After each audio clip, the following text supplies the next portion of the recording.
é importante também ressaltar alguns pilares que fizeram parte dessa janela de transferência e que a gente quer agora apresentar para vocês. O primeiro ponto, a gente precisou reestruturar os ativos do clube.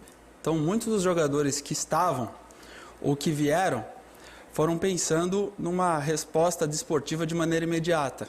A partir de agora, nessa janela, o clube procurou também buscar jovens com potencial, não só para integrar o elenco de maneira imediata, mas também pensando numa revenda, pensando no Cruzeiro para os próximos anos e fazer a transferência de atleta também se transformar num potencial de receita para o clube, algo que, falando em sustentabilidade do Cruzeiro, é fundamental e muito importante. Quando você pega um elenco, como por exemplo o elenco do Palmeiras, vou usar ele como exemplo porque é o elenco que talvez use mais garotos jovens com potencial que se tornaram grandes jogadores, se tornaram jogadores que representaram a camisa do time que eles estão vestindo.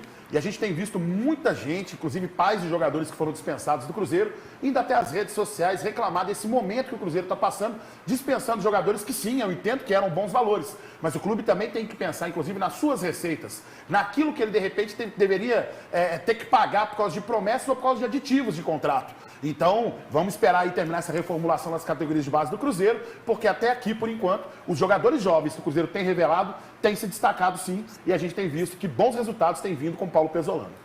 Algumas decisões financeiras que foram tomadas e o impacto que isso tem no clube. Dentro das saídas do futebol profissional, a gente teve 8 saídas entre negociações e empréstimos. E isso impactou para o clube, em termos financeiros, 11,3 milhões de reais para os próximos 2 anos.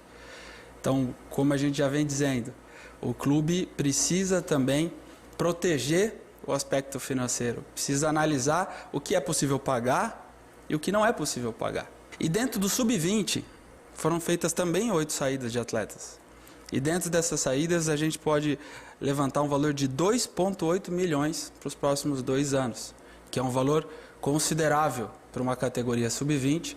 E tudo isso não quer dizer que o Cruzeiro não vai investir nas categorias de formação, muito pelo contrário.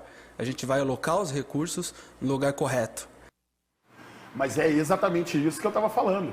Você pega, por exemplo, aqueles jogadores que você pegava os contratos deles, os contratos eram arriscados e que às vezes o Cruzeiro não ia ter nenhum benefício.